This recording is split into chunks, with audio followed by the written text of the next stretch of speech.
Hi, and welcome to Wednesday Night Musicians Hangout with your hosts, Crash Fistfight from Fatal Butterfly and Maxine Maxwell from the Maxwells.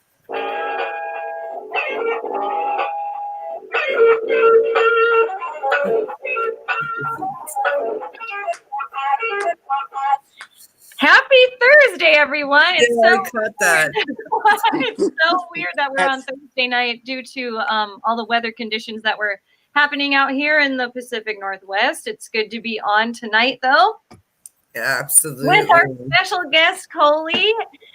And I'm going to go over the mission statement with you all, and then we'll go right into our interview. All right, our mission statement for Musicians Hangout is to be part of a revolution to create friendships with other artists and build a community network to save music.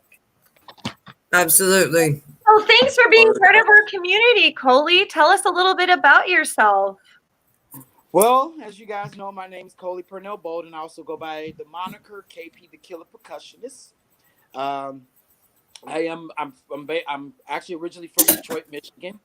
I'm a resident out here in Tacoma. I've been living out in Washington now for 20 years, and I've been a musician pretty much since I moved out here. Worked quite a few odd jobs. I'm a disabled veteran also. I had cracked my skull when I was in the Marine Corps, so I'm fully disability, a fully compensated veteran. And so I started getting into music like heavily. And I was front man for 17 years with 4 different bands. That was Drown Mary was the first one. Then I was with Dubuque, and then Under the Red Door, and Beyond. And then after leaving those bands, I became KP the Killer Percussionist. And I also started my own record label just December 31st. Yay! So proud of you and so happy for you. Yes. Tell us a bit about that journey. What a hell of a journey. For real, like it was one of the main the reason I'm gonna tell you the reason why I started it was because there is no representation for musicians of color like myself, like who are in hard rock and metal and punk and hardcore and alternative. There's barely any representation. And it's just like the NFL. It's almost like the NFL and the NBA. Like there are so many players in the game, but not enough people in the front office. And that's something I saw within the hard rock and metal scene with us as African Americans and blacks who are all over the globe. So this was a vision I've had since I was a senior in high school when I started learning about the Black Rock Coalition. In fact, where are my books right now? I can show you guys a couple of books. Oh yeah, show us some. Got me into this. Really got me into this first one right here. Ooh. Right here. Oh, okay. This right here. Right to Rock. Looks like a right on. Maureen Mahone. Yeah, it's called Right to Rock by Maureen Mahone. This one is about the Black Rock Coalition and the cultural race and the race and the politics of race and culture in rock music. That's cool. So, yeah, this is a really good book, and it explains how the record labels started segregating genres, and they started putting more white people into rock and metal and punk, and bringing more and putting black people into funk, R&B, hip hop, and jazz and soul, right? Yeah. And so when MTV came around, that's when we really saw the explosion. Well, within it, there were still these black people, these black skinned rock and roll hearted people who still love the sound of a heavy guitar and the pummeling of the drums, you know what I mean? And the rumble of a good bass line. But the record labels were basically telling them to cross over. And I remember going through that as an artist, being told to cross over because we weren't allowed. We were basically told that we're not going to be accepted in hard rock and metal and punk and those sort of thing because it was considered white people music. Oh. And that had a lot to do with, and then that's what you hear about, like with Elvis and all those things. It was because of that whole. That's where it all began. It was the cultural appropriation of rock and roll, and so a lot of people were. My fault. I just got this microphone on here. I'm gonna end up taking that bad boy off in a minute. But do you have a lot of people who didn't understand like how segregation happened in the music industry, but it did. And then there's this book as you talk about that and you relate it to Elvis Presley, like Chuck Berry was doing rock and roll at that time. So were they trying to segregate him as well? Yes. Wow. Yeah. And also, you know who he actually, it was the one from history. If you go like check out a lot of I post a lot about this on Facebook. Mm-hmm. If you look at their sister Rosetta Tharpe was actually the first rock and roll musician in the world. She was the very first, right? Like it was a black woman. Yep, I've seen videos of her just. Oh, I recognize her. As throwing it down. I know. Yeah. Mm-hmm. Oh man, she's awesome. She throws down. They're just having a good old time. I was like, yeah. But it's crazy, like how that even back then. I mean, the segregation was so prominent. You know what I mean? Like, right. It was there, and so. With all that going on, and then with the civil rights movement and segregation, and then Jim Crow and all those things, it ended up basically it segregated music as well. And this book right here, as we get into metal, this book right here, this is called "What Are You Doing Here?" And this is the life and liberation of a black woman in heavy metal. And this one was written by Lena Dawes. Lena Dawes is a great writer from Canada. And she talks about the experience of being a black woman in metal. And so for me, being that I'm seeing it, and like I said, I've had my own experiences too within metal. It was just time. You know, it was time for me to get out here and create this record label for people like myself, you know, marginalized people, even like for women out there. I mean, for y'all as ladies, it's, you know, it's tough out there. Because it is. Yeah, it is very hard. It really is, because people, you know, it's like, it's even in the record industry, like even in the executive side, you know, it's still a pardon the expression, but it's still a white boy network. Yeah. Oh yeah, we feel it. We know that. Yeah. And so it's and I was reading an article with Chuck D. He was talking about that. So for me, it's like, all right, well, what do I do? What can I do to make a difference? Well, number one, become an owner, right? Like that was one of the first things that hit me in there. Like start becoming an owner, start getting behind the scenes more. And once I start, and now that I'm doing that, I see a difference instantly. It's crazy as hell to say, but I really do. Like I'm seeing more people, they're approaching me about, you know, music. It's more of a like, okay, we want to be down too. We want to see, you know, they want to know what's up. So just going into it like that, it was an eye opener for me, for sure. Yeah. Wow, thanks for sharing. So you mentioned that you moved out to the Tacoma area 20 years ago, and you said that's when you started music, but when did you start playing music for the first time? What was your first instrument? Yeah. My first instrument was singing. Ah. Yeah, I'm a singer. I'm a natural singer. Yeah. Do you remember, like, what the first song was that you ever sang in front of, like, a bunch of people on stage? I know I was in this is funny. And plays count too. I was in kindergarten.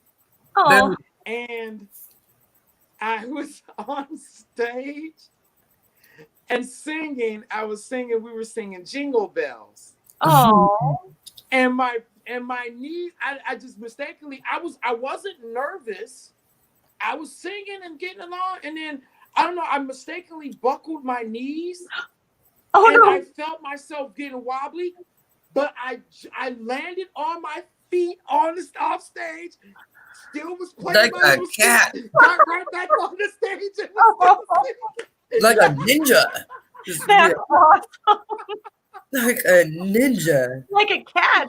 I'm serious. It was, I just had my wits about me. I just realized, oh snap! Let me get back up here, and I'm still.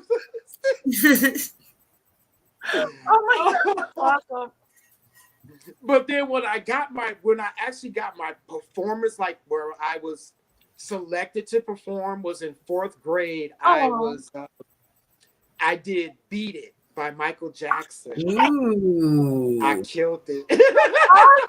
Yeah. Dance and everything. I killed it. I love Michael Jackson. I don't care You what are the anybody coolest says. kid, I Chloe. Oh my. love him. I love that. Yeah, back in the 80s, I had the parachute pants. I even had the glove. I'm not even kidding you. Like, You had better have the damn glove. I'm telling you, like, I was gonna marry Michael Jackson. I was a kid.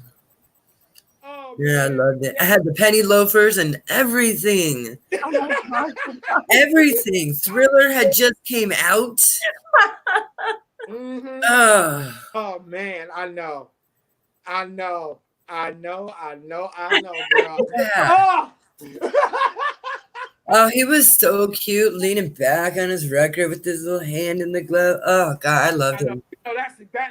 That is actually the classic pose for the best albums. Actually, you had Lionel Richie. I was just thinking of Richie. Yeah, they had that little lean with the white stones.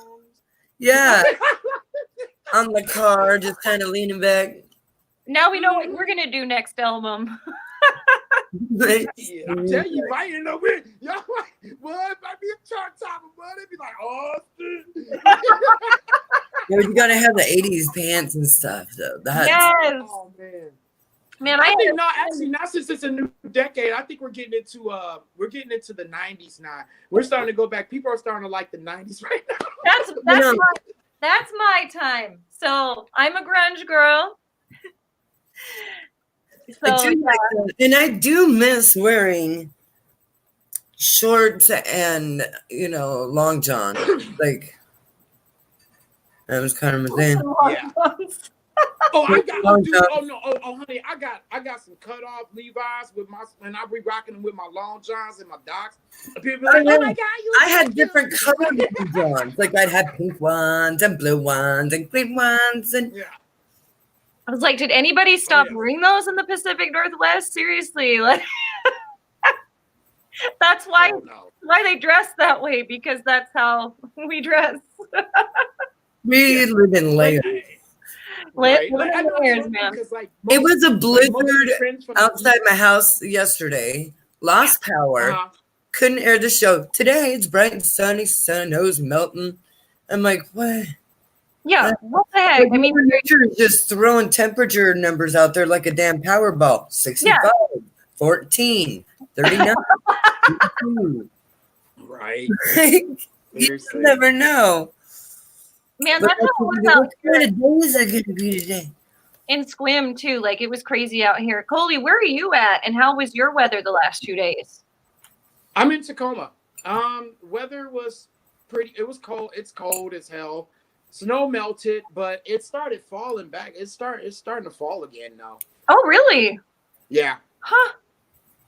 That's crazy. It's like they've been. And also, just to clear up, Oh, just to clear up, I lived in Kent for 16 years. Okay. And now I've been living in Tacoma now for 3. Oh, okay. Okay. Got you. Yeah. Sweet. Yeah. We'll make it 4 now. So this will be the 4th. This is the 4th year because I came here in 99. Yeah. So, yeah. So, yeah, that's, yeah. Hey, Allie. She says, hi, Coley. Hi, Alicia. How are you? Oh, we love Allie. Yeah, she's my girl. Mm-hmm. Well, I want to say hi, everybody out there who's watching. Thank you guys, man. I love y'all for that, man. Thank y'all for all the love and support you guys been giving. I didn't realize how much of it I was, but you know. Oh, yes. We're super excited about your interview with us. They love you. Yes. And they're all excited for you too, because you've got a lot of really great things happening for you. And yeah, I'm excited to have you share about your journey with us tonight. So yeah, glad we could reschedule so soon with you. Yes, thank you. And thank you for being patient. Yeah, yeah. Thanks for working that out with us. Silly weather. So you said when did you start drumming? I just started drumming 2 years ago. I was like 2 damn years ago. Natural. I am in shock. I did not know that. So for those of you who don't know, I met Coley last year around the same time, just a few weeks after I met Crash. So like, you know, I've known them for about a year. So yeah, I'm in shock. I did not know that you were so new to being a percussionist. That's awesome. Yeah. Well, that's years of you know, dancing and being in the rhythm and you know, being around black folk, boy. You better learn how to say it. You was wrong too. Boy, what? You better get on the 1 and 3. Tell us a little bit about your drums. Like, tell us all about the drums that you have right now. What do you use? I'm using the I have a Sonar I have an old school Sonar. I have there's a 2001 Sonar Force 101. I'm sorry. 1001. That's what I'm using right now. Okay. I'm looking at getting myself another Sonar. I like Sonars or either a PDP. But I'm also endorsed by Soul Tone Cymbals. I was just going to ask you about that because I remember seeing you online with that. Yeah. And Maxine and I want to know, how did you get the endorsement? Well, when I saw their ad they were looking for to endorse people. So I went and filled out the online application and showed them my stuff and they were like, "Congrats." I was like, "Oh, what?" That is awesome. Seriously, man. I was like, seriously? Yeah, they picked me. They liked my stuff, so I became a So yep, August 13th, I signed last year. I signed the contract. Oh, that's great. Yeah. Charlie drowned. Yeah, that was crazy. Hi, Charlie. Hi, Charlie. You.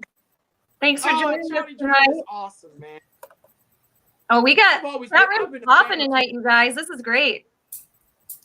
Yeah, I've been a fan of Charlie Drown since the day I saw her perform. I was like, "What the fuck? This chick is." I know. Pretty Pieces is one of my favorite albums. Like every song on that album is just the shit. I love it. Yeah, he's an amazing musician. Love you, Charlie. Hell yeah, much love to you, sister. You are amazing. I'm not even lying when I say that. The music's good. The performances are hands down a show. A show. So when are you going to be on our show, Charlie? When am I going to start performing? Just thought I'd drop that. I asked Charlie when she was going to be on Musicians Hangout. Oh, I'm sorry. I couldn't hear you on that. You kind of cut out on me, love. Oh, I cut out again? Can you guys hear me all right? Just I can hear you fine. Oh, okay. I was just saying I was being kind of cheeky and asking Charlie when she was going to be on Musicians Hangout. Oh, yeah. What's up with that, Charlie? Just thought I'd drop that in there. Hey. Right?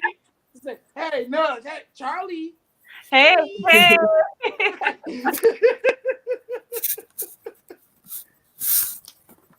Oh, Coley, you are so fun to have on the show. Thanks so much.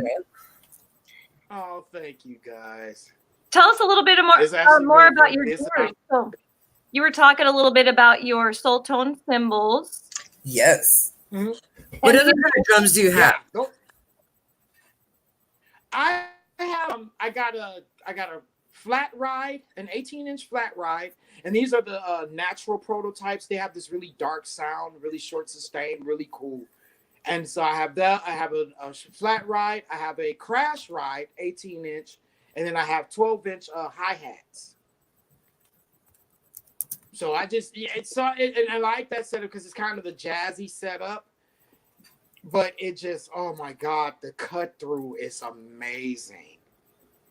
Oh, I love the sound of them. They're just, when I first heard them on YouTube, because they have a YouTube channel. When I first heard them, I was like, okay, yeah, right there. I knew it. I was like, there it, because I was gonna go for like the extreme, like the metal sounding ones, or I was gonna go like they have these other ones called gospel.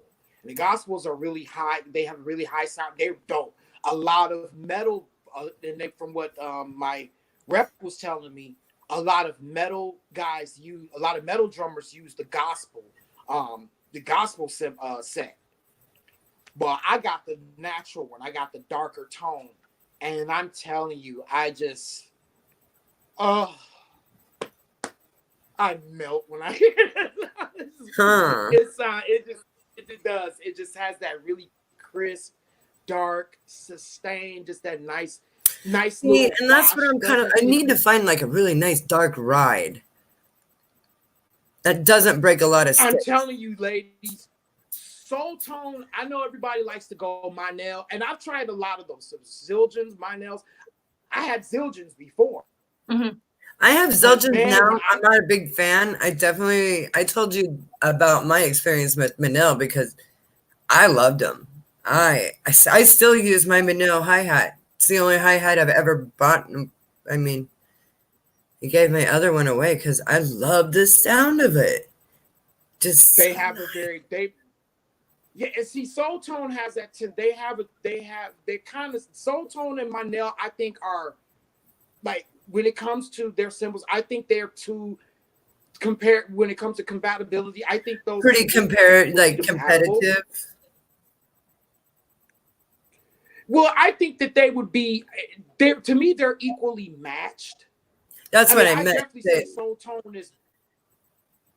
There's an equal matching with the way especially with their darker sounding cymbals. There's definitely that, but Soul Tone has a very distinct sound because they're handmade from Turkey. So they have this really cool, it's almost like the Instables, but they're just Soul Tone. They sound just what they said, Soul Tone. They I like have that. a soulful tone to them that, like, I've never heard from any other cymbals. And mind you, granted, I've been a singer for all my life, but I've always paid attention to the drummer. Well, drummer and bass player too, because of the rhythm. The rhythm, yeah. But with the drummer, especially when you get to choruses and bridges and stuff, that's where the cymbals really come in, mm-hmm. right? Mm-hmm. And when you hear these, it's like they just have this dark bite to them. Like I don't know how to, it's hella dope. Like it just sounds like a nice soulful clap to them. Like you just got that. I can't wait to get back in the studio and start playing, man. I can tell. See, it doesn't really just talking about gear just makes you want to just go play your gear. Yeah, yeah. Like right now, I kind of want to jump behind my drum kit and just start smashing out too. Right. I got this awesome So mini. yes, so I'm gonna be coming out with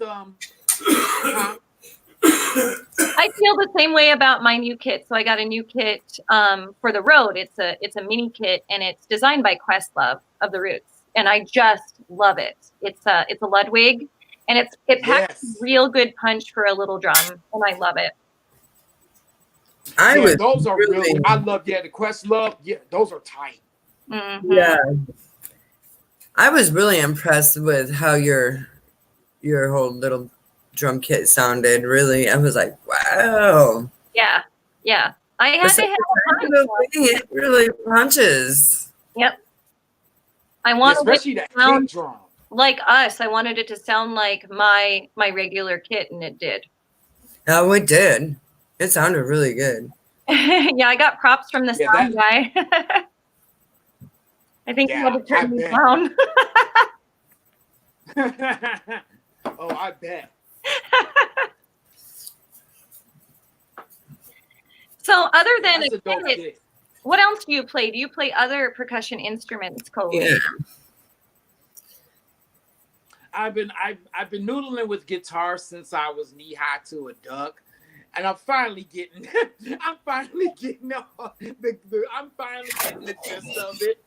I play congas. Yeah, I play congas. Yeah, I love playing congas. In fact, two of my new songs that I'm gonna be putting out, that conga flow, I'm gonna be putting that out next week. Oh, it's an instrumental. I actually have congas. I just remembered that. That's awesome. Yeah, I should really put that one out next week on DistroKid. I should really learn how to play them better. Do you have a cajon? It's not that hard. Just focus on rudiments and just get a. Yeah, I kind of figured it was more like rudiments and paradiddles, kind of, with the right, left, right, left, right, left. Mm-hmm. And listen to Mongo Santa Maria, Tito Puente. Listen to those guys, Sheila E. Definitely. But yes, I play. Do you like a lot of flamenco? Do you like flamenco music? Say again? Do you like flamenco music? Oh, yes. Oh, yeah. Absolutely. You should look up the band, and they are called Ojos de Brujo, which is the Eyes of a Warlock. And look up the song Piedras versus Tankas, which means stones versus tanks. And it is the best song ever. I might have actually shown it to you once. But yeah, Ojos de Brujo. When I was over there, what was the name of the band again? I'm gonna write it down. Ojos, Ojos, de Brujo, Brujo. Okay. Cool. All right. I'm going to look them up for sure. Oh, hi, Pup. Hi, buddy. Oh, it's your buddy. Buddy came to say hi. No. I'm surprised Miss Beth ain't out there saying hi yet. They've been hibernating. The animals have been hibernating with this weather, so I don't blame them. No, I saw Fernando yesterday on. Yeah, I hunted him down though, and now he's like so sassy. He's like, "How dare you put me on live video, Mom?"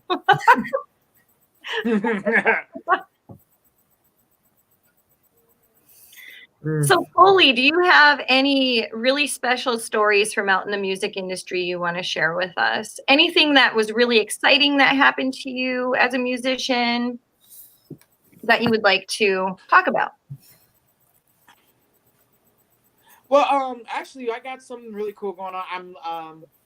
I got an artist that's gonna be working. That's gonna be on my label pretty soon. Yep, I'm gonna be working. She's from Georgia. I'm gonna cool. unleash. Yeah, I'm gonna unleash her. Unleash the world to her.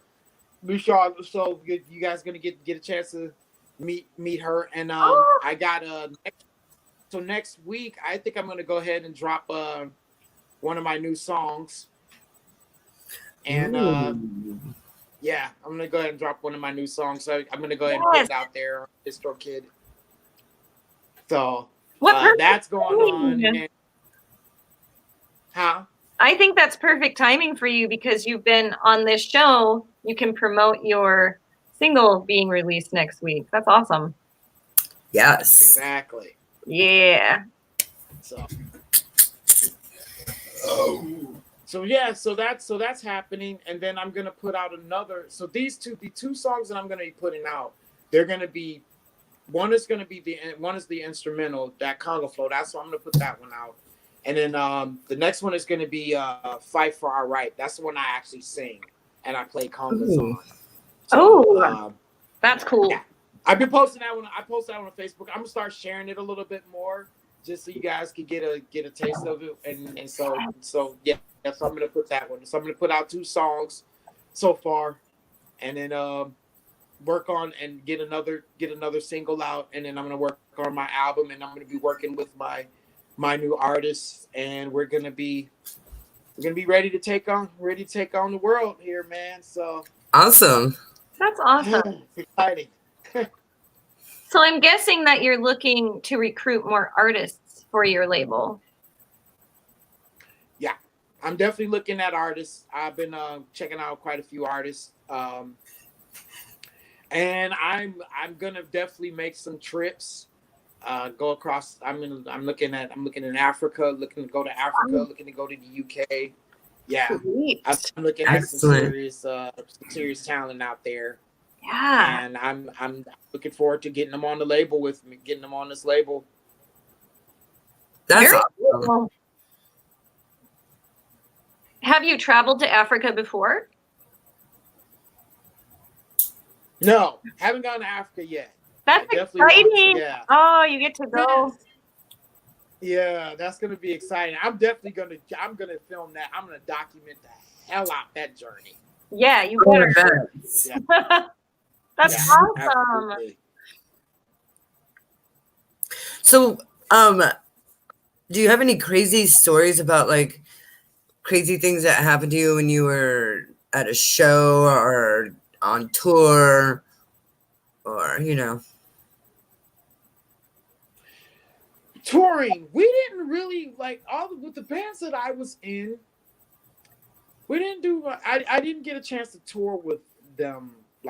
I didn't get a chance to go out on the road with them extensively because it was really, number one, a lot of the guys have a tendency to be really into their jobs. And so trying to plan a tour with them, unfortunately, couldn't happen. And it sucked because they were really good bands. Yeah. Right? I think if any one of those bands that I was in, I felt like we could have gone on the road and destroyed. We could have taken the world by storm, for real. We could have. But when you got guys who, they don't have, when it's hard when the industry is the way that it is. Oh yeah. And they just, you know what I mean? And the guys just they'll get to the point where it's not about getting out there and it's not about making it a career. It's just, they end up just wanting to jam. Yeah. And so I never really had a chance to really go out there and tour. So for this, with my record label, that's why I'm funding the touring. Because I want to be able to I want my artists to experience those things that I didn't get a chance to experience. And a lot of times that's what happens with them. They don't get a chance. Like, I know a lot of African American alternative artists out here, And one of them, I want to say shout out to Gabby Logan of the Tulips. She gets out there and really does her thing when it comes to touring and managing herself. And the thing, and that's another thing, is like a lot of them don't really know how to manage. So it's tough for them to manage their career. So they don't get a chance to go out there and tour. They don't know how to set a budget for for touring. They don't know how to do all those things. That stuff doesn't come to a lot of their minds because they're so focused on work, right? Their job. So so it's hard to get bands now to really get out there and getting out there and wanting to tour and really wanting to put their effort into the career, even though there's still a desire to. Like if you look in the UK, I was reading an article, and the UK, 74% of artists still want to be on a major or independent label. Mm-hmm. Same here. I don't know about the percentage here for America, but I know for a fact that a lot of guys still want to be on labels. Oh yeah. Yeah, I mean everybody wants to be on a label, but yeah. You have a better chance of winning the lottery. Right. But also people have to understand, like we were just talking about before we got on air, a lot of the thing is, in this day and age, when it comes to music and marketing and branding, see, a lot of musicians and artists, they look at themselves as just, it's about the music. I agree with that. But you have to learn how to market. You have to learn how to market your brand. And that's what a lot of these guys don't understand. It's no longer about selling music. You can't go out and sell a CD anymore. It's part of your merch. Right. Right. You know, that's what they don't realize. They don't realize the importance of connecting with their fan base. Mm-hmm. See, when I was with a couple of those bands, they were always trying to be liked by everybody. But here was the number one mistake that they made.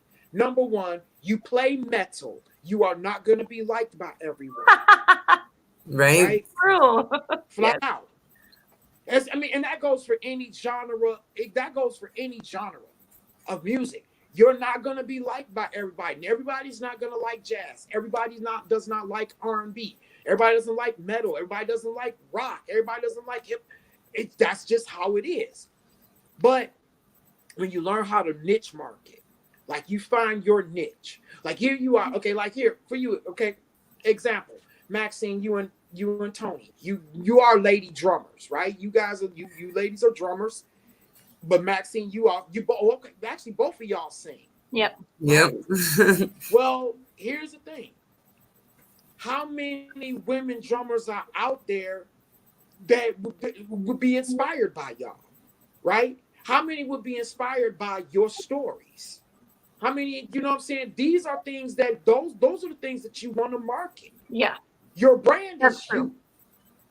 Right? So you want to do so with a lot of these musicians, it's not like it was back in the day. Well, back in the day, guess what? We used to get, remember they used to only get $1.25 for CDs. Yeah. When they sold through record labels, right? When we sell them at shows now, $10-$20, that $10-$20 goes into your pocket. It goes to us. Yes. Yeah. Exactly. That goes to you. That doesn't go to the record label. Mm-mm. Well, see, with my system, that's how I think. I think like this. With the way I do my deals, I give 3 deals on my record label. Okay? One is a 50-50 deal, and I give you a large advance on that. Okay? But it's a set amount. And then I have the 60-40 deal or the 40-60 deal, and that's a medium size amount. And then I have this 30-70 deal.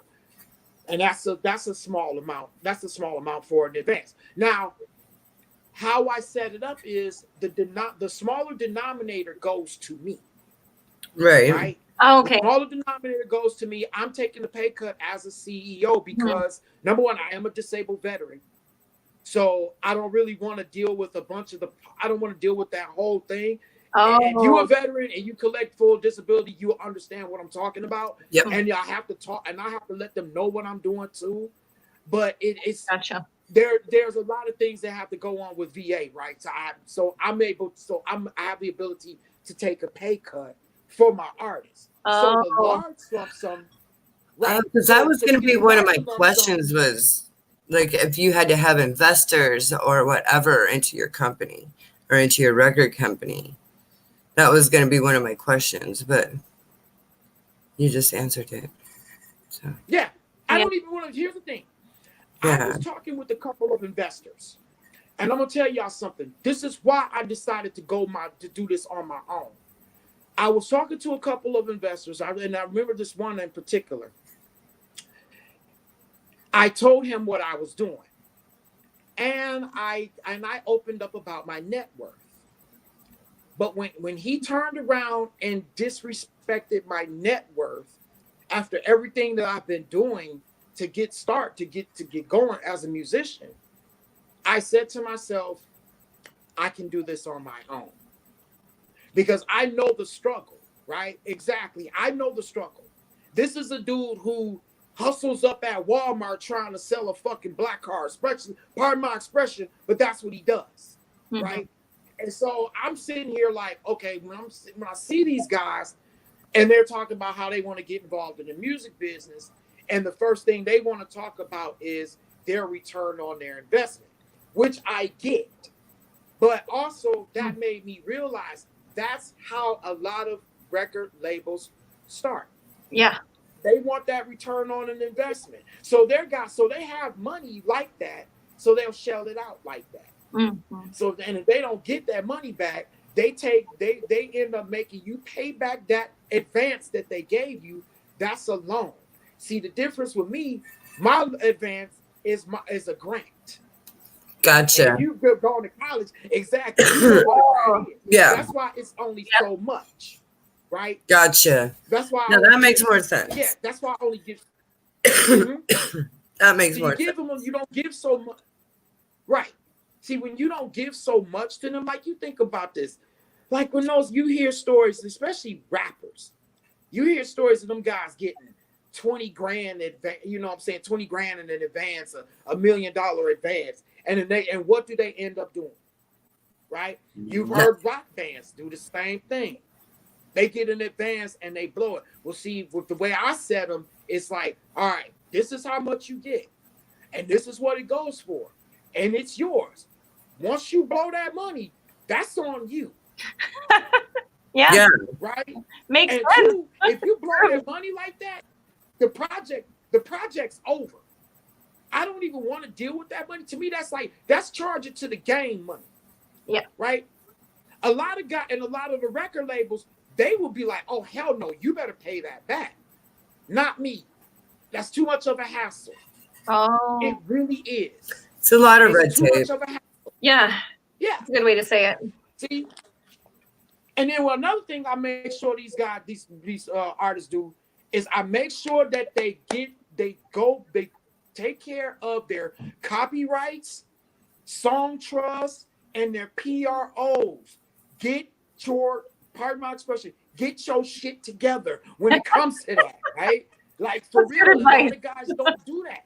Right. Yeah, they don't.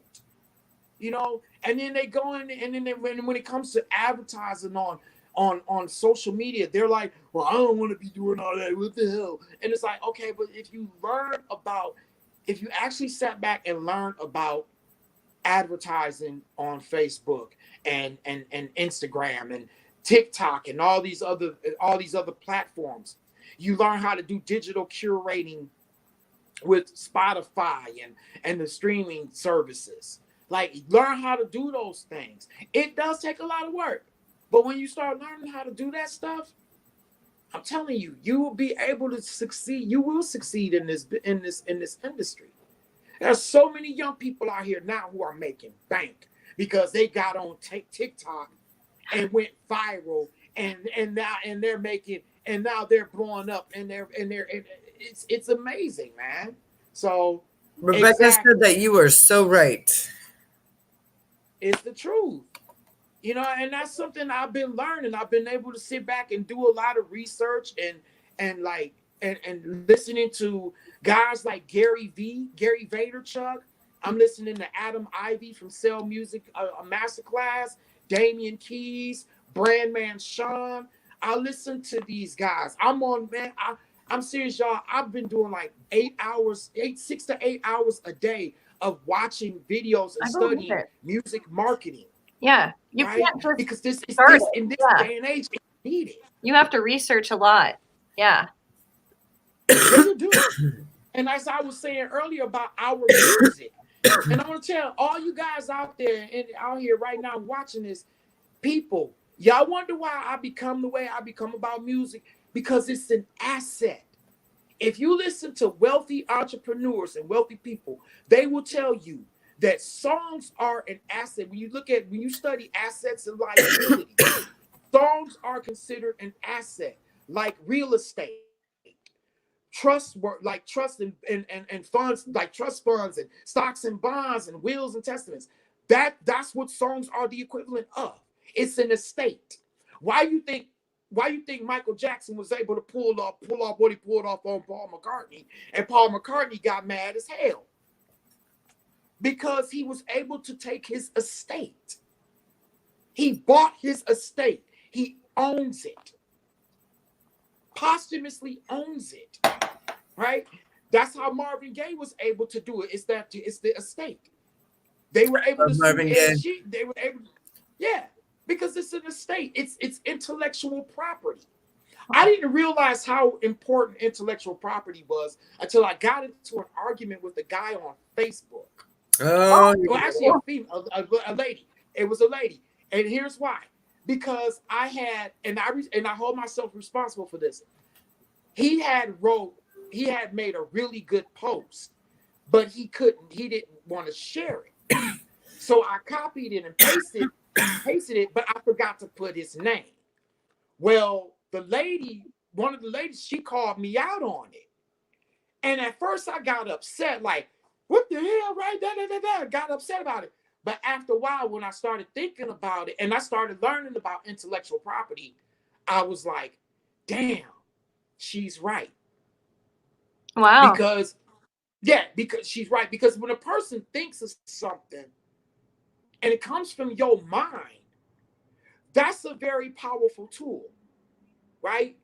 It's from your mind. That's work, intellectual work. So when someone goes and takes your intellectual work, like if you write a quote, and then all of a sudden someone takes that quote and never gives you credit for that quote, yeah, that's intellectual property. With Marvin Gaye and Ed Sheeran, that was a little iffy, because you really can't steal a guitar riff unless you steal the guitar riff from that song. Oh. Like directly. You cannot copyright a progression. Right. Oh. Yeah, you can't copyright. You can't copyright a chord progression. Just like drummers can't copyright a boom tap boom tap boom tap boom tap beat. Yeah, that makes sense because it's generic. Yep, it's generic. Mm-hmm. Yeah, it's generic. But what Ed Sheeran what they were able to do was get him on. It was weird, but it was like a vibe. It was an intellectual vibe that he got from Marvin Gaye when he did the song, "Well, I don't know if this is where we are." That song, when he did that song, there was like this, it was almost like if you hear, "Let's get it on." And I thought about it, I was like, okay, maybe you're reaching, but then when I was listening to the vibe of it, I was like, ooh, okay, right? And it's like, and people were like, even black folks were mad as hell because they were like, why you gonna do that to the boy? He just made a good song. Leave him alone. They were defending Ed Sheeran. Like, leave him alone. He made a good song. Whatever. Y'all just reaching. But I tried. But as I explained to him, I said, look, you gotta really pay attention to the way the vibe is. Right? And I think he's mentioned Marvin Gaye being an influence to him. Oh, that's another thing. That's probably where he got the chord progression from. Just a little insight into Marvin Gaye. Not trying to rip him off, just trying to show his little influence, you know. Yep. Definitely some influence there, yeah. And speaking of influence, what do we have in music news today? All right, some music news for you all. So, big year 2020. We got Rock and Roll Hall of Fame inductees for 2020. They include Whitney Houston, the Notorious B.I.G. Biggie Smalls. Yep. The Dispatch Mode, the Doobie Brothers, 9 Inch Nails for Spider out there. Spider. I love 9 Inch Nails. And T-Rex. We also have news from our friend Steve Unger of the band. I was just going to say something about that. Metal Church is celebrating with fellow bandmates as they were inducted into the 2020 Metal Hall of Fame at the Hall Heavy Metal History Gala on January 15th in Anaheim, California. So that was just yesterday. Congratulations, guys from Metal Church. On loudsound.com, I read a really interesting article they published. It was titled, "Will Female Fronted Metal Finally Die in 2020?"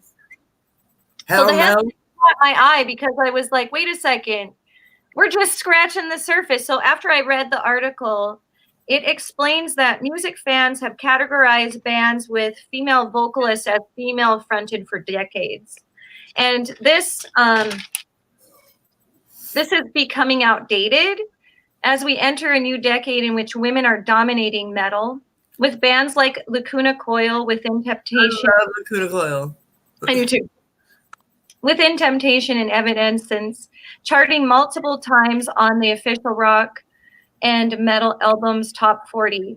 We can all expect that these bands rock, or we can all accept that these bands rock, but are not the same genre. They are in metal, they are in rock, but just because they're female fronted does not mean they are in the same.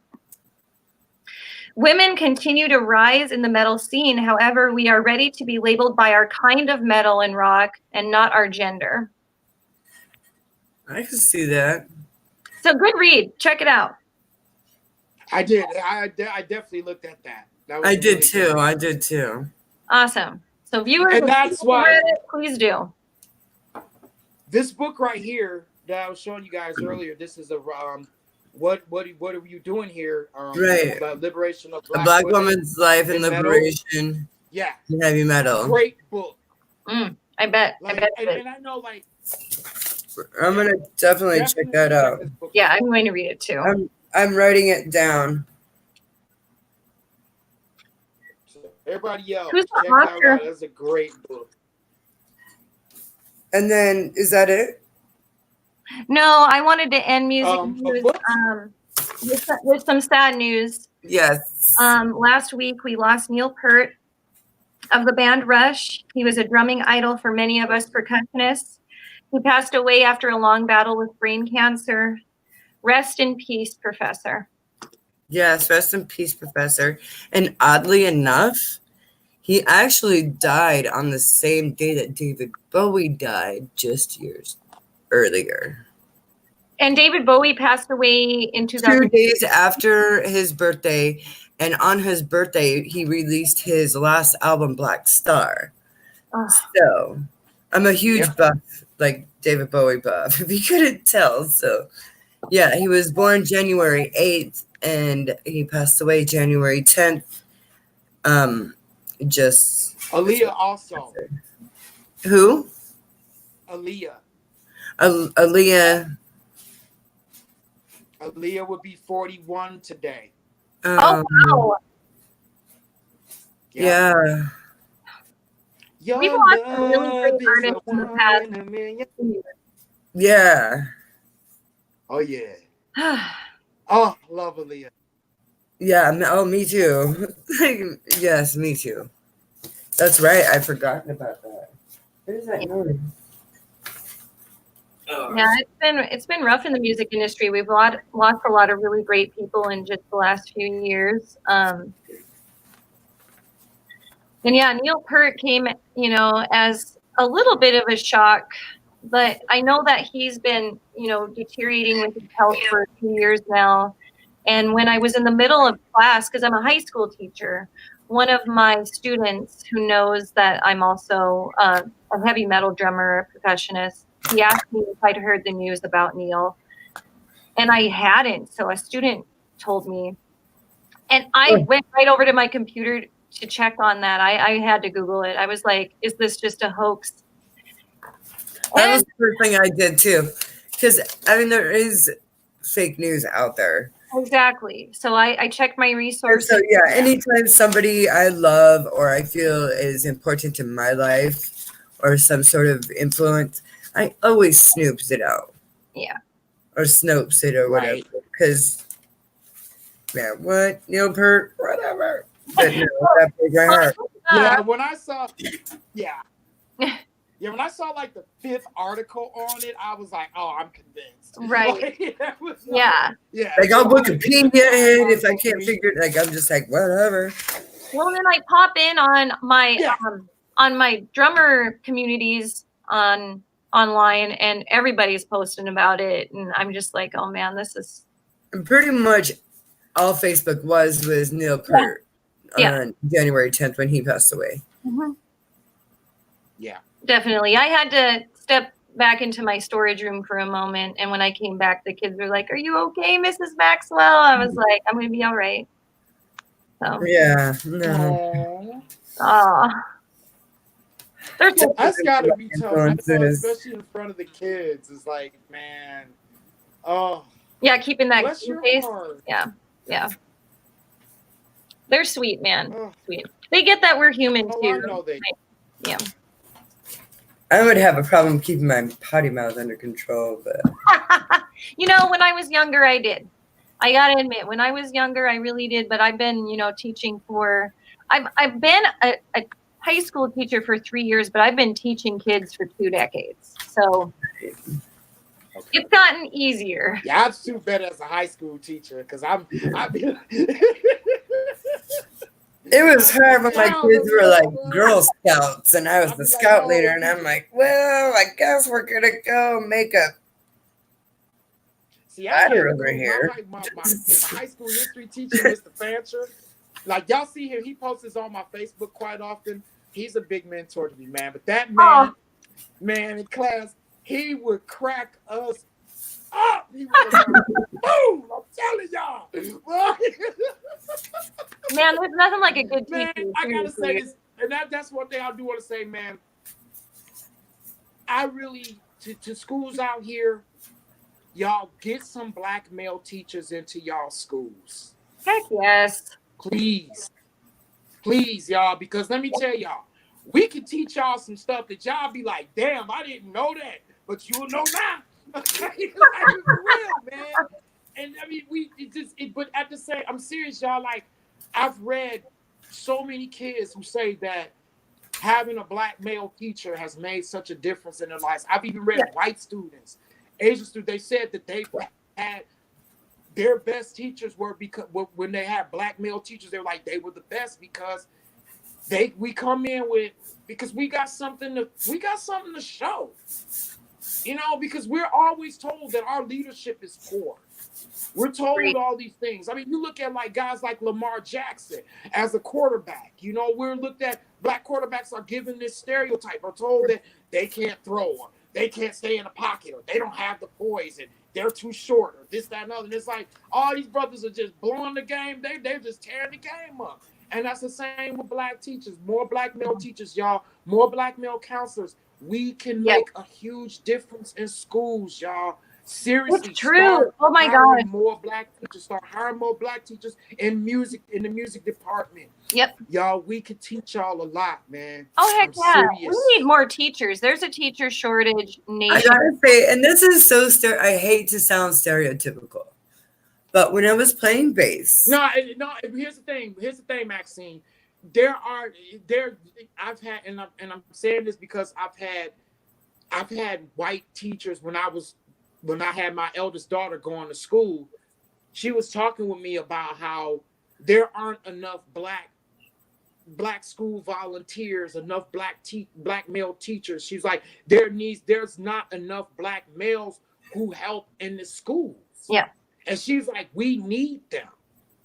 This is a white woman who's telling me this. And this was when my baby was going, this was when my baby was going to high school, right? This is still, and it's still a problem. It's not to take away any other teacher, but there are way more white female teachers. Oh yeah, it's predominantly, and a lot of them, right? Yeah, and right. And for you, it's hard for you to relate. Like if you got black students in your school or you got some black males in your class, it is tougher for you to relate to them. Yeah, exactly. So you need that. So it would be. I'm quite sure your job would be a lot easier if you did have more of us out there helping counsel and helping doing guidance counseling. Oh yeah, because it's more diversity. Yes, definitely. Well, and I absolutely agree. And we do have some diversity with the tribe that's here, but that's basically most of the culture. So to have a lot more diversity for the kids would be great. I absolutely agree. And it just takes away, but at the same time, like it takes away the stigma of black men away from kids. And that's something I think to me, it's the most important thing that needs to happen, because it's and with this Trump administration, man, I'm just like, it's been crazy as hell out here. Yeah, I mean, for real, it's been crazy out here. Oh, it's been so crazy. And I try to of America. As much as I can, because my hands are tied as an educator on how I can express what I feel. Joseph Kelly says, we don't pay teachers enough, and we don't. Hallelujah! Thank you, Joseph. We're molding our children's minds, who are the leaders of tomorrow. But hey, let's not give a crap. Well, and that's what holds people back. Teachers barely over minimum wage, even though they need to be educated, and not just in how to teach kids and the stuff that they're teaching, but no, they need to have psychology, abnormal psychology, different kinds of, and nowadays they need to have hand-to-hand combat training. Yeah, right. There's some crazy stuff that we deal with as educators. And like I was saying before, as an educator myself, I try to teach kids to live in harmony with all of their fellow humans. It's what I preach during quote of the day, is to have peace and to have your own personal journey, but also don't take away from anybody else's. Love fellow humans. Like that's all. That's what I want as a fellow human. I want to have peace and love. I want everyone to succeed, and I really want to support their efforts towards succession. Yeah. You know what I mean?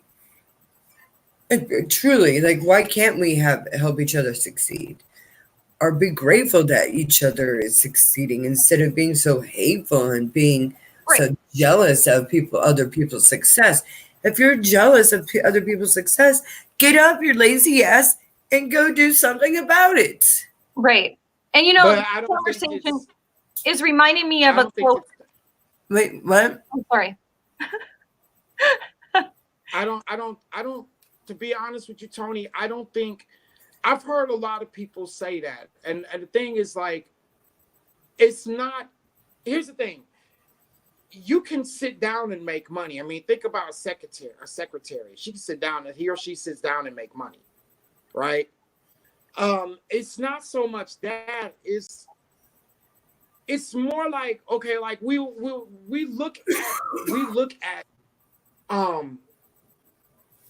those things as a problem, but in actuality, the problem is it's laws, it's regulate. There is the laws, the regulations, the structures, the infrastructure, not the infrastructure, but the structures of society. Like you got colonialism, you have all these other things, and it's hard when, like, okay, for example, where you got folks in certain states now. California basically just banned the law against discriminating against Black people's natural hair. Okay, in Virginia, in West Virginia, women are now allowed to wear pants as lawyers. Do you see what I'm saying? They're allowed to, I'm sorry, you lost me. They're allowed to wear what? They're allowed to wear pants. They're now allowed to wear pants now. Yeah. They were as lawyers? Law. Mm-hmm. Okay. Yeah. Isn't that crazy? There's crazy laws that are still. No, actually, that's actually a pretty common law, is that women have to wear a skirt in the courtroom. It's a really weird law, and I never understood it. It's old time. Okay, right, and see, that's where, but that's okay. But do you see that is where the problem? That's the problem. Like, if I can't wear my hair a certain way at a job, even though I qualify for the job, right now I can't wear my hair in braids, or I can't wear my hair in an afro. That hinders me from making a living. Exactly. Right. If you're told that you can't go to, even though you like to wear your hair colored, and it's not doing anything to anybody, mm-hmm. right? No, I actually almost got fired because my hair was green and red, and it wasn't a normal color. I almost got fired from my job for that. Right, but see, that's my point. Those are the things. That's what needs to change. I absolutely agree. They're being lazy, right? That's the stuff that needs to change. See, when you're told, well, you can't do certain things, and then you can't go work and can't make a living, you're gonna just be like, you know what? I don't want to deal with this garbage anymore. Yeah, you're stuck. It's like you're stuck. I absolutely agree. Yeah. Yeah. Yeah. No, we absolutely agree on that. Yeah. So it's not a matter of people just being lazy and just. It's not about that. And I was thinking of it's more about people who are jealous of other people who are succeeding in life. They get jealous. Right. If you're so jealous, I'm just saying, because they're looking at it from a perspective of, okay, this person is succeeding, and they're succeeding. It's like, okay, they're going to get jealous because, number one, like certain things, like, okay, this person succeeds because they brown nose, or because they dress conservative. But here you are, you have the same capability of as that person, but because you like to dress weird or dress eclectic, you can't. You're disqualified. You don't have the same qualifications. No, this is more how I was thinking about it. I was thinking more about it like in your case, you are starting your own record label. That is awesome. Say now, maybe this is hypothetical because I absolutely support you, but maybe, well, Chloe has his own record company. Why can't I have my own record company? I deserve my own record company. But I don't really, because I didn't take any steps to go towards that goal. You see what I'm saying there? Right. And that's because, and the reason why that happens is because people don't understand how to do it. Maybe they have a fear. And maybe I'm just a little on the lazy side about it. I mean, that would be true for me. Well, okay. Well, you know what? Dan Pena. Right. Dan Pena said this. People who have common sense, he says common sense is an excuse for mental laziness. Now, I'm going to ask you this. How many people do you know have common sense who have jobs? A lot of them. I was going to say pretty much all of them. So pretty much all of them. Not But all here's of the thing. them who have Right. jobs have common sense. Right. Okay. Now let's Just go putting back that to out what you there. just said. Yeah. Right. Okay. But common sense. But again, common sense is an excuse for mental laziness. Let me explain. At first, I didn't damn opinion was saying this, but now I do. You take this, as we were talking about earlier, musicians. Okay. You have the artists who say, well, I want to make it, I want to be famous, but they approach it in a hobby-like fashion. Like you say you want to be a major star, but you only practice 1 day a week. Good luck. Right. That's Right?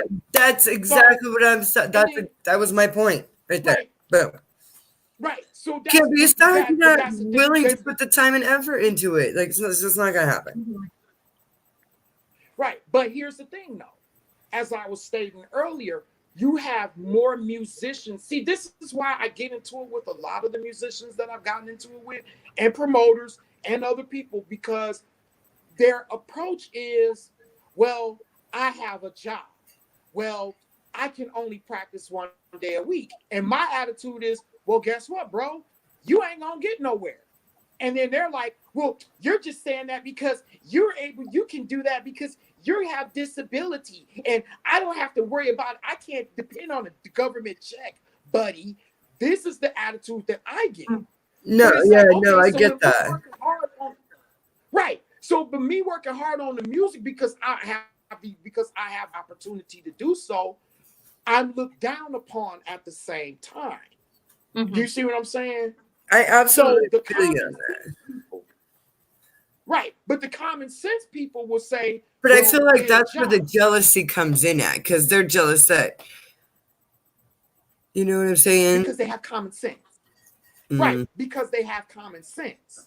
See, a common census, see, if you don't see what I'm saying, a common census is the type of person who will lazily say, well, I got a job.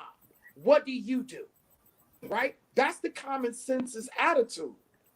Now, and the common census will say, well, I can get off of my lazy ass. But at the same time, you'll say, well, okay, you get off your lazy ass. But when you get home from work and you got the rest of the day, you got 24 hours in a day, just like Beyonce, Jay-Z, Vince Carter, and every goddamn body else, right? You got the same time amount. So what are you doing when you get off work? Instead of you going home, sitting down talking about I'm going to just go watch South Park because I worked my ass off for 11 hours today. And then you forget your side hustle. Mm. And then you're talking about, well, I'm going to make it. But you only picked up your guitar on Saturday. And you only played for 2 hours on Saturday. But you're going to make it because you got to work. And, I got kids.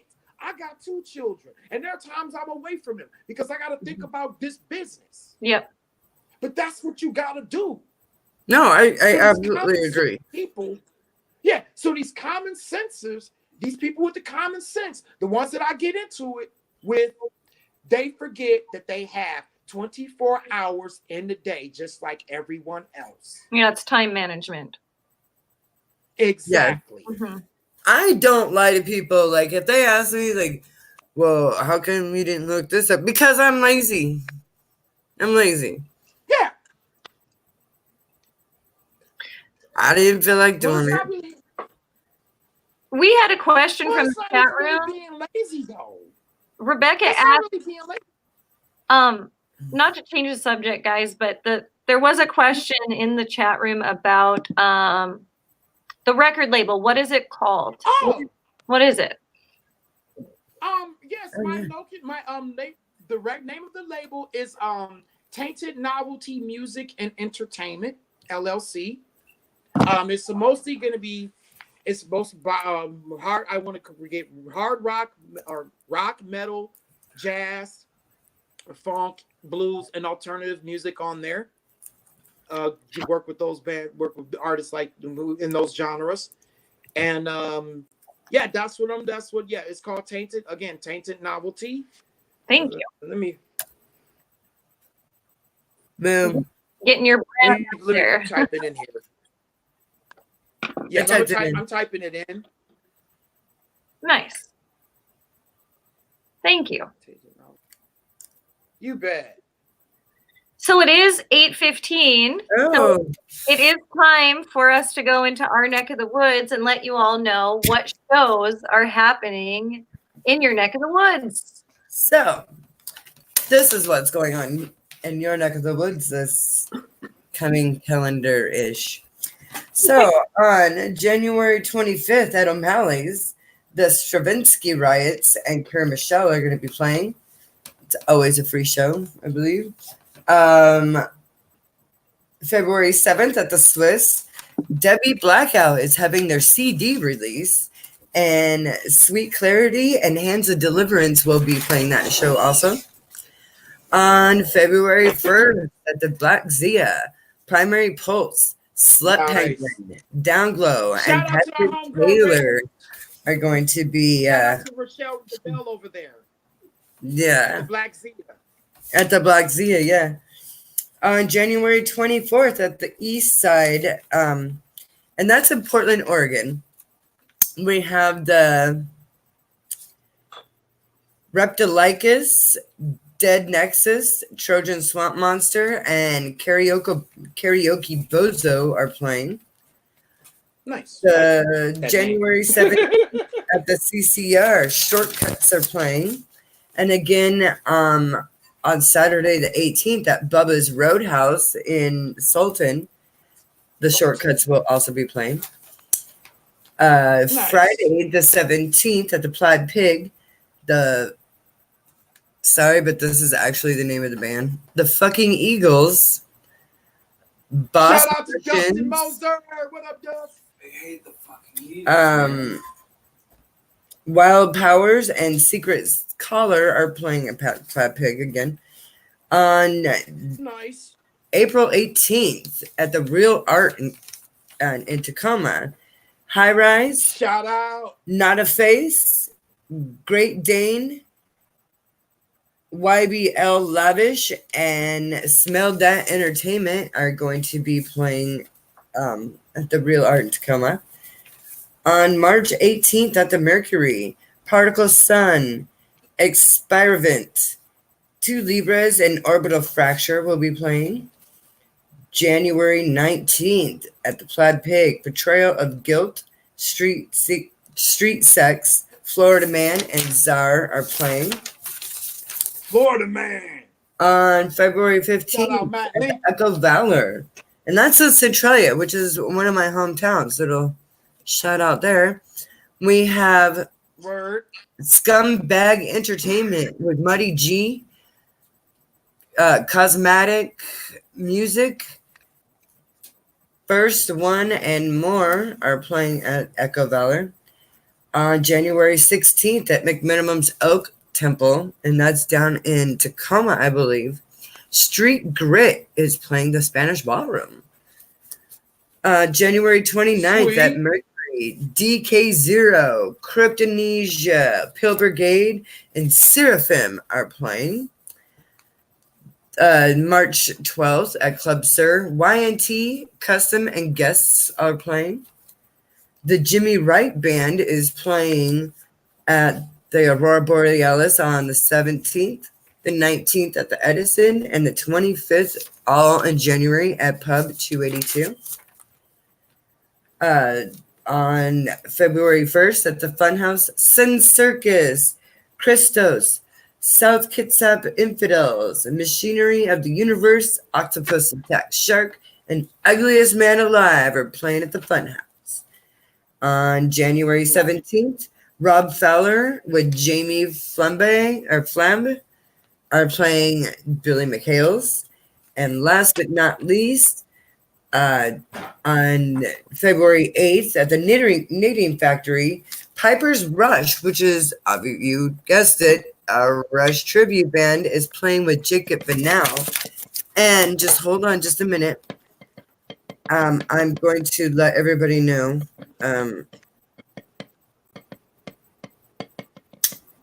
We had a message from Germany. Let me get to it real quick. From my friend Nakpanza. He said to check out Children of Riot by Rainmaker on YouTube. They are from Bremen, Germany. He said that they were his old teen when he was a teen. They were his idols, and they are still a band today. So definitely go check it out. They were amazing.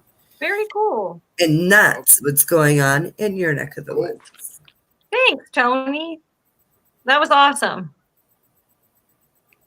Right on. No kidding. Right. Pulled a McConaughey there. You did. That was funny. All right. I got some more questions for you, Coley. Yes, ma'am. Let's see. What is your favorite way of listening to music? So I'm a vinyl girl. If I can listen to music any way that I want, I would listen to vinyl. And I'm a streamer. I like to stream it, or I like whatever's ripped onto my computer. Now, wait a minute. What did you say? What was the question again? How do you like to listen to music? With cassette, CD, stream it, vinyl, 8-track, Morse code. I've been listening to a lot of smoke signals. A lot of Spotify. Ah, got you. Yeah. Very cool. So you're a streamer also. I've been listening to a ton of Spotify. Like, I am also a streamer. But yeah, I still listen to CDs every now and again. But definitely I've been streaming a lot. I ended up just getting a subscription. Yeah, I ended up getting a subscription to Spotify. I was like, I need the premium. I don't want all them damn commercials, man. I want to hear music. Oh my gosh. Yes. No kidding, right? I mean, there is that, but it doesn't really have that many commercials usually. Like one every 5, maybe. Who do you listen to? Like, who are your favorite bands to listen to? Yeah. Oh man, I've been listening to a lot of I've been listening to this playlist I've been listening to is like dark jazz tronica. I've been listening to a lot of like UK jazz, like Jordan Reckie, Alpha Mist, Yusef Days, which is an amazing drummer. You guys check out Yusef Days. I've been listening to like Benny Greb. That's another amazing drummer to listen to. I listen to jazz. I've been listening to a lot of Animals as Leaders. Man, yeah, I've been just really listening to like a lot of the UK artists, man. They just been really gravitating to me, and my new artist that I'm going to introduce you guys to. I've been listening, just a lot of jazz, a lot of like really getting into different sounds of jazz, even jazz metal, like Behold the Octopus and Polyphia and stuff like that. Yeah, Tesseract, Oceans of Slumber, Oceans of Slumber. And Cammy's a wonderful vocalist, amazing voice. But yeah, that's what I've been listening to a lot of stuff like that. Trap metal, like a lot, like Extension, Juice WRLD, both of them rest their souls. But I've been listening to their music. And the reason I've been really listening to a lot of it is because I know they have talked heavy about the drug use, but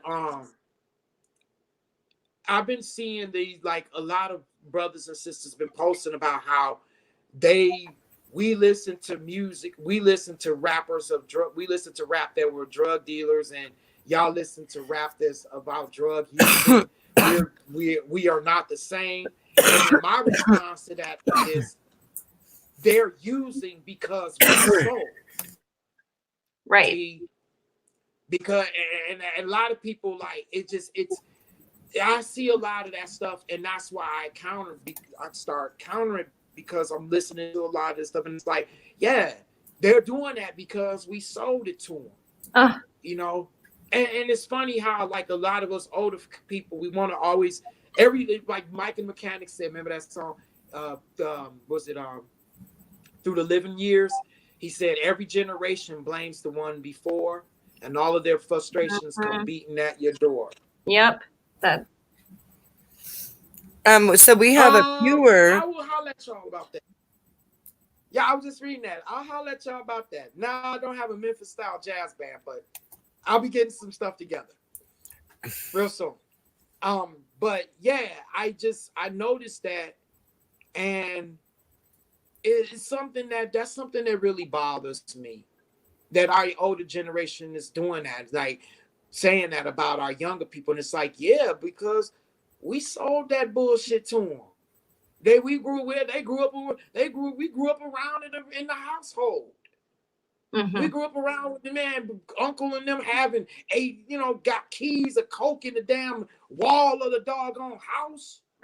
Yeah. What you think? It's a trickle down effect. So that's the type of music I've been listening to. A lot about and a lot about like a lot of jazz that's speaking about, like Terry Lynn Carrington came out with her album. This is an amazing album. I would tell. It's called Waiting Time. Terry Lynn Carrington and the in Social Science. She's a jazz drummer. Amazing album. She talks about how privileged she is as a musician, but she said she started talking about racism and sexism, and how sexism really exists, and how existed in jazz, and how women have to make a breakthrough in jazz music. So that's the type of music I've really been listening to. Cool. Just real stuff that really gets me thinking. Thanks for hearing. That's great. Yeah, I dig the jazz, man. I like all sorts of different genres. Oh gosh, I was going to ask you if you could play any venue of your choice, where would it be? Mm-hmm.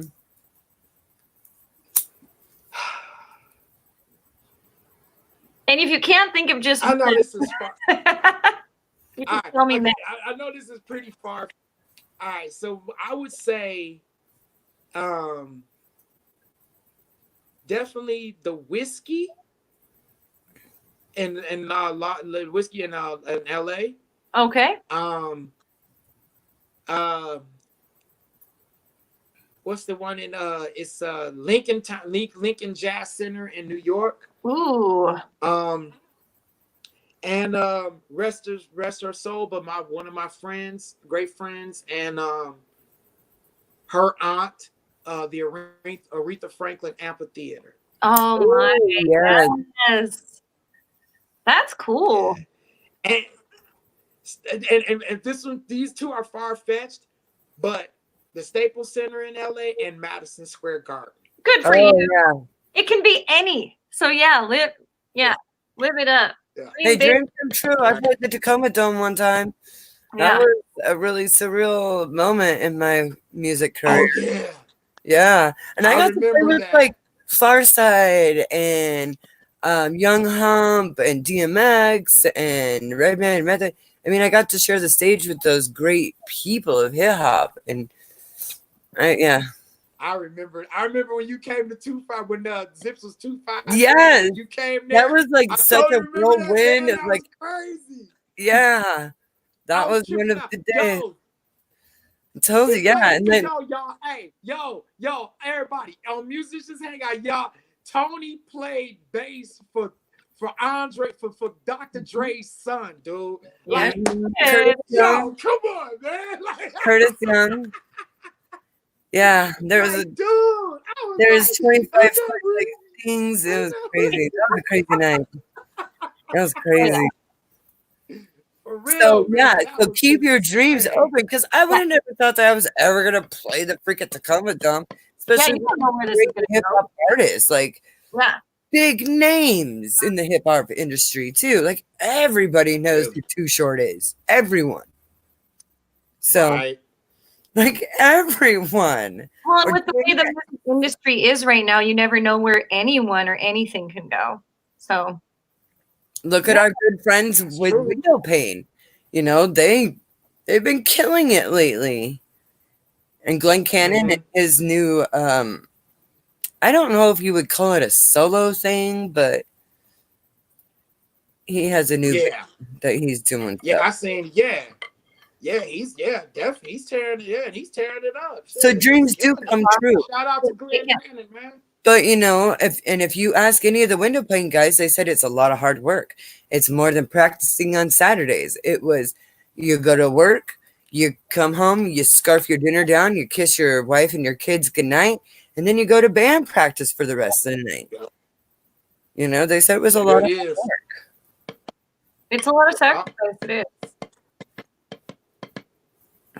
Yeah, so hard work does pay off. So I would love to see you at Madison Square Garden. And I do believe I will see you at Madison Square Garden one day. Heck yeah. We have record of this live now, huh? Good. It is funny because for me, because I've been just kind of think I haven't been wanting.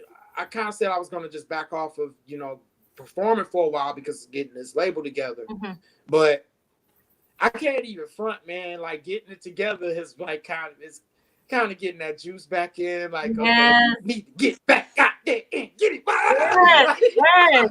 And you make such a great front man too. Speaking of, you have this single you're going to release, but do you have other music out there, and where can we find it? You will be able to find it. That's why that's why I got all this to get this stuff together. I know I've got quite a few songs together that I'm piecing together, but I'm very methodical in the way I do stuff. Like I'm like, all right, let's see how this song will do. So I'll campaign it and then campaign it for a while and then see how that does, and then I'm gonna put out another one.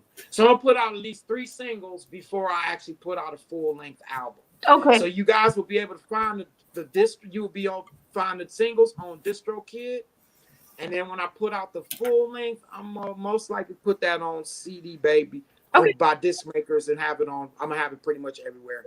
Everybody uses CD Baby lately. Yeah. Yeah. Oh yeah. So, I like to use CD Baby for me. I like it's better when you're doing full length projects like our full length albums. When it comes to singles, I think DistroKid's better. Fair enough. I mean, that's actually, and that's really good information to share too. Yeah, because you're only paying 1 year for DistroKid, and you can load unlimited songs on there. Really? So one of the things I would suggest, so you guys out there who want to know a really good tip that I learned from music marketing is how to campaign songs, right? Think about this. When we were younger, how did we learn about the next album coming out? We learned by singles. It was singles that came out. Casey Kasem had America's Top 10. That is true. Billboards, right? Solid Gold, right? And MTV had a countdown, and they were all singles. The same rule applies for the internet. Now, here's the difference. You have so many different niches out there in the internet. It's so wide, it's so broad, right? That's cool. So what you would do is you would first want to announce your song. You want to announce, like, put a date out there. Like take a sign and put a date on it. Post it on your social media. Don't say a word, just put the song right there. Just put date on there, right?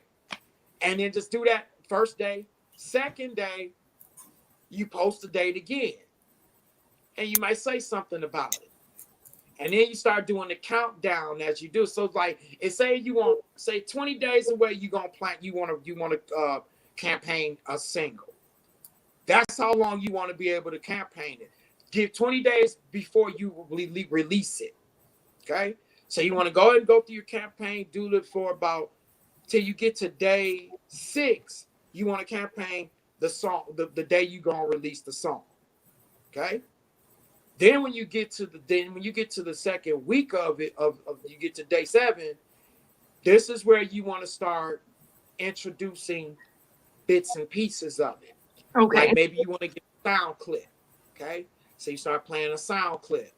Start talking about it a little bit. Hyping it up. Y'all ready to hear this? New joint coming real soon.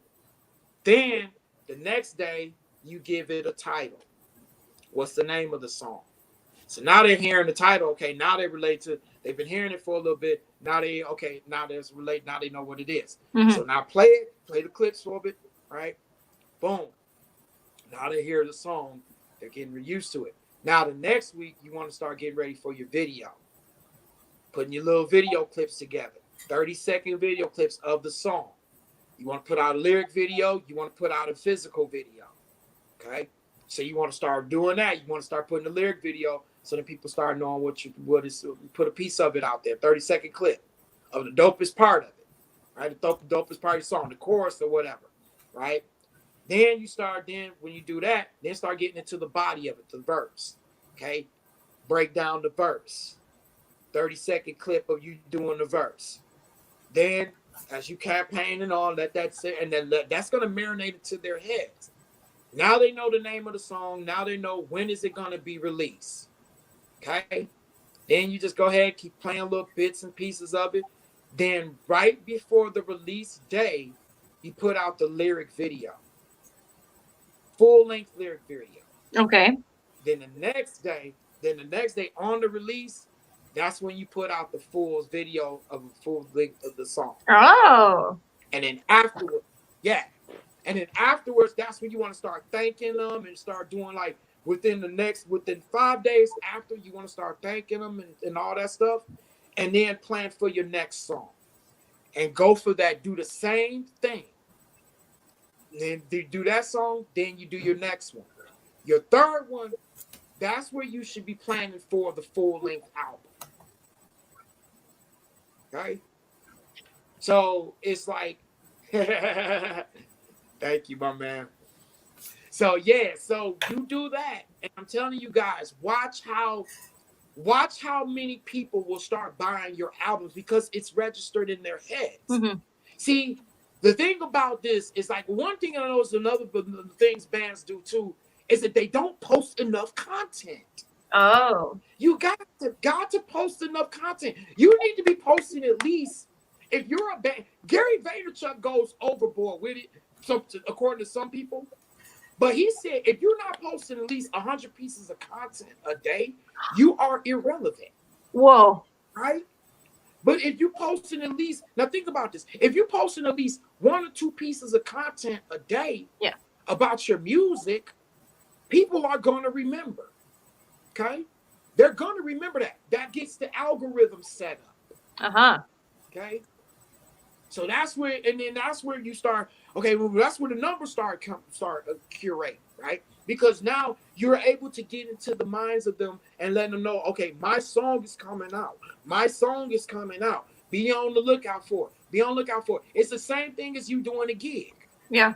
You let them know 6 months ahead. You keep posting about that gig. I don't give a damn about spam. You are an artist. You are a business person. You are the least thing you need to be worrying about is spam. Okay? If you are telling your story on it and letting them know what's going on, you're not going to be spamming. Okay? But you got to do it like that. And I'm serious, y'all. And you campaign. It's campaigning. Mm-hmm. Campaigning is the way to go when you talk about in brand marketing. You're not selling your music. You're not selling that physical CD. You're selling your brand. Right. Okay? You're selling you. So for me, with my label, it's not just about the music that's on there. That's gonna be the thing y'all gonna come to. But when it comes to the label, you want to know what's the story behind Tainted Novelty? Why did I do it? What's the purpose? What's the mission? Right? Right. They know that now. So people are starting to see that. They're getting that. And that's why I post it all the time. Tainted Novelty Nation, because I want people to come and say, all right, I'm becoming a part of something. I'm becoming a part of the nation. You know, it's bigger than it's bigger than me. And that's where I'm getting, that's why I want it to be bigger than me. Yeah. Because it is. You know, it's a greater cause out there. And that's what's gonna keep the fans coming. That's what's gonna keep people wanting to buy your merch, wanting to keep coming to see you. Because you've given them this experience. You know, like for you guys, the Maxwells. The experience that I get from y'all is a husband and wife who rocks hard. Yeah. Right? But what else is behind that? Oh. Right? Right? You see what I'm saying? What gives y'all that drive? What gives y'all that motivation, right? What's happened in y'all life that has made y'all become a husband and wife team? You see what I'm saying? Yeah. Well, those are the things that's gonna grab people. Like what you talking about you being a teacher. See, that's the stuff that's gonna grab folks. Because they're like, oh, okay, she's a teacher. So she can relate to things that I've gone through, right? Or she can those are the things that you can talk about. Okay. If you've been abused, you know what? People that are coming out more, being real about this. Like me coming out of the closet about how afraid I was of being gay. I was scared to death of being a gay man. And I had to I fully accept it. I knew you struggled with that for a really long time. Yeah, I did. And that story, even though it took a hell of a lot, but now that I've said it, and it's hurt quite a few people, but now that I've said it, I feel freer. Good. You should. And that's the thing, like, and people knowing that story, that's gonna help them, because there are people. I'm not the only brother out there that's been in the closet, right? And I know I haven't, and that's why I need to talk about that. That's why I say I am a tainted novelty, because I was also called a novelty. Yeah, that's what, and I was also that's called where the name comes from. I was going to ask that, the background of the name of Tainted Novelty. Wow. Yep. Because we're looked at in black artists, especially black alternative artists like rock, metal, punk. We're looked at as novelties. Yeah. But there's a taintedness behind that novelty, as I was explaining earlier about the segregation within music. Right. That's the ideal of tainted novelty. Right? Yes, it's tainted. But there's the story. The story is there. It's strong. It's present. Yeah. And people are going to hear it now. They're going to hear this story. And I'm proud to give it. I'm proud to express it. That's awesome. You know, and I really mean that. You know, because I've done some things. I was, you know, during my time as when I was in the closet, I became a very abusive man. Oh. And I had to get, and I got help. Yeah. I got counseling. And it had a lot to do with me having post-traumatic stress disorder, because I cracked my skull when I was in the Marine Corps. Yeah. So that had a lot to do with it. And I was angry. I was angry because I lost my mother at a very young age. Oh. She committed suicide. I was 11 years old. And I remember all the stuff that I went through. Like, man, Detroit became super famous because of a lot of the underground stuff that was going on, like Best Friends Gang. I remember, I'm not even fronting on this one, y'all. I saw the dude that was gonna kill my mother on national television. His name is Boom. He's on Gang. He was on the what was it? I used to watch this so much. Make my baby's mother, my youngest baby girl, mom, she asked me not to stop watching. She asked me, Gangland. She asked me to stop watching it because she saw how it was affecting me and Paisley coming around. She saw that cage that I started being in. And I'm telling you, like, I know how it feels to be in that. And so it was like, knowing that I would lose her, and my eldest daughter got angry with me one time, and she told me, she's like, Dad, I wanted to push you down the damn stairs. Right? Because I was in that very dark place, y'all. I'm not even kidding when I say that. But I got counseling. And it affected me around everybody, like everybody, even my bands, like, I mean, with Tony, with all those, with Troy, with Kelly, with all those guys, it did affect me with them. I don't blame them for being the way, I don't blame them for being angry with me. I don't. Like, now when I look at it, it's like, yeah, I totally understand. I was sick. I was mentally ill as hell. And I needed help. Yeah. I truly needed help. I feel like when you started fighting MMA, that was a big turning point in your life. Like, I saw a huge change in you. Huge. It was, but let me tell you something, though. At the same time, when I stopped, I realized something. It triggered the violence in me more. Oh, That's funny. Me holding a firearm is a lot more calming than me training to fight. Why? Here's why. When I cracked my skull, I cracked the front. There's a frontal crack. Okay? Which cracked my orbital. It cracked right here. It cracked all the way up. So when I look at my side, you see the side here, they had to peel my skin down to fix my skull. Wow. Because I would have died. Yeah.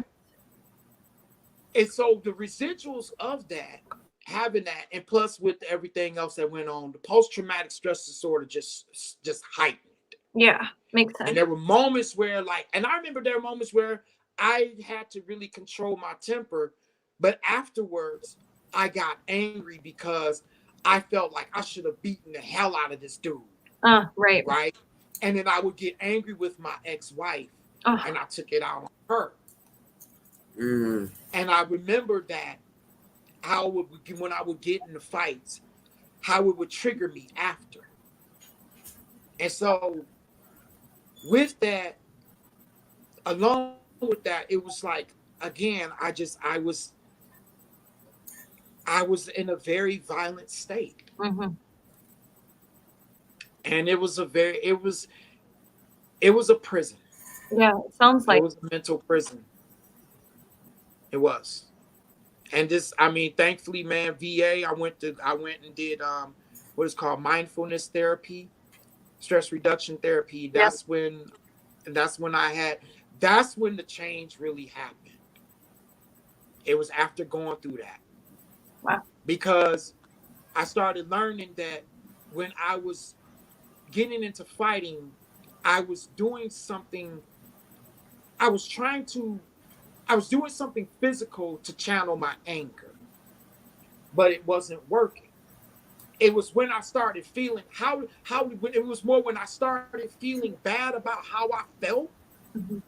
When I realized that I was hurting myself more than I was hurting that person, even though that person was still hurting, that's when it hit. Wow.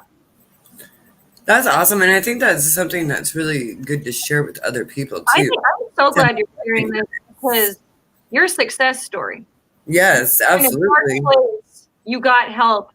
You came out. This is where you're at. That's beautiful. Good job. Totally agreed. Yeah. Thank you. If you don't mind me asking, I know everybody's journey is different, but how long were you in the mindfulness program before you noticed that it was helping?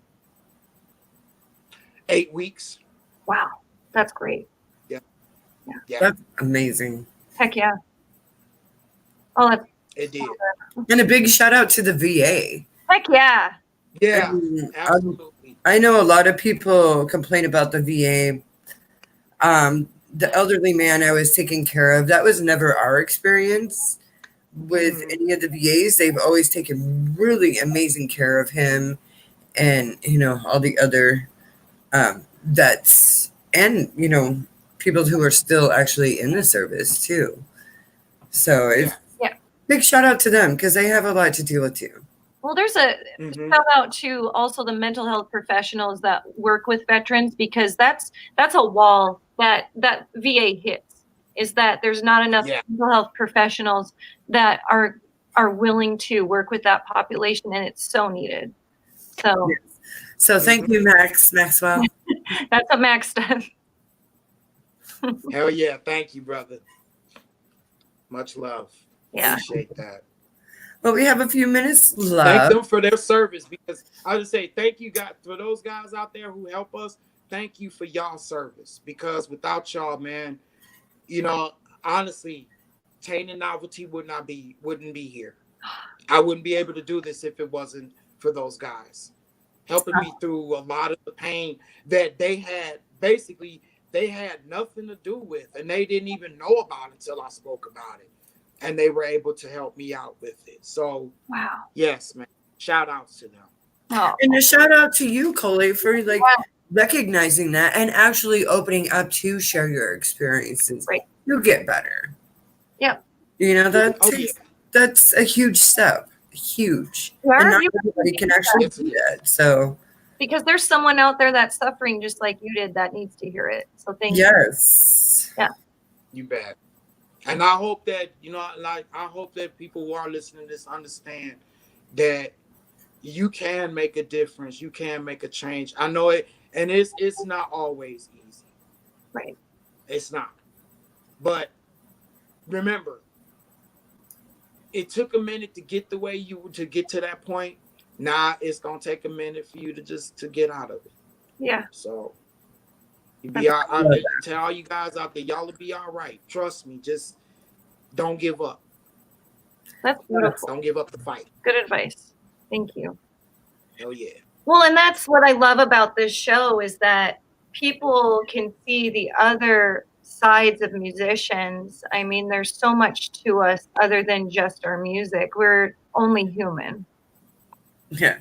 Yeah. Exactly. Well, that's the thing, though, too. We touch people's lives like that. That's why we do what we do, because we've been anointed. Yes. You know what I mean? Like, for real. Like, it's like I call it the blessing and the curse, but that's the anointment. That's a pure anointment. Is that we're able to, as Tech Nine even said, be a fuck up and y'all can admire the pain. Yes. Because y'all going through it. Yes. That's why. Good quote. Definitely. Definitely. And thank you guys. I mean, for real, for what y'all do. This is look, man. You ladies, y'all are amazing for this. This is like, I feel like this is why we need more women doing shit like this. This is why you see why I'm such an advocate for people like marginalized people to get out here and make these, because you're able to bring out these things. We're able to talk like if you get on most shows with guys, no diss to my brothers and sisters, no diss to the guys out there. I love y'all. But at times, it's like when we get on these shows, as men, we can't be in touch with our emotions. Yeah. It's always got to be, thinking, thinking so barbarically, and everything's got to be funny, which is fine. Yeah. But to be able to be in touch with my emotions, to be able to come out and talk about things like this, it's a blessing to have ladies like y'all and musicians. We need y'all. And that's why I stress this so much, for real, because it's like I wouldn't be able to do that on a lot of other shows, but y'all give me that platform. And thank you so much. Thank you. Don't realize how much this means to me. Good. I'm really going to share the hell out of this. Comfortable. We want you to feel like you're just hanging out with us. Yeah. Yeah. And that's the beauty of it. And I'm glad y'all didn't take that route of making it too, like, going political and shit too. I mean, because you guys know, if you go to my podcast, I'm going off on that stuff. I know. I'm glad that I have a way, right? But at the same time, I'm glad that I have a place where I can just talk about my emotions. Yes. Even though I do talk about my emotions as well on my podcast. But I do go more into like political stuff and talk about like, you know, different things like issues, current events and things. But for here, I like the fact that y'all don't take it there. It's just talk about you as a musician and how you feel and what your goals are and purpose, mainly your purpose. Yeah. And that's beautiful. Thank you guys. So thank y'all. Mwah, I love y'all. Oh, thank you. Thank you. Because it's people like you that are keeping this going. It's having guests and having viewers tune in and sharing and building this community with y'all. Like, I guess breaking down all those boundaries and just helping each other out, you know? That's what this is about. Oh, Craft, did you freeze, girl?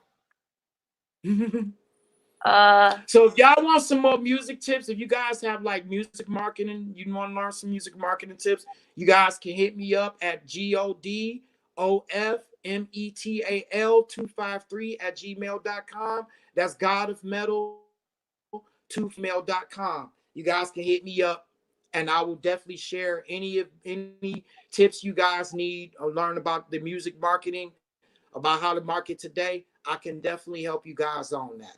Nice. Yes. Hit him up, please. Catch him and definitely look for that new single that he's releasing next week. Coley, keep us in touch with that. We'll promote for you. Yes, ma'am. Looks like we lost Tony. Sometimes that happens. So I'm glad it happened at the very end. So we will sign off together. This has been Musicians Hangout. It's been an awesome evening. And it's been different on a Thursday, but we made it work, everybody. Have an awesome week. And we'll see you all next week with our guest, The Ripple Effect. The Ripple Effect. Nice. Love y'all. Thank you, guys.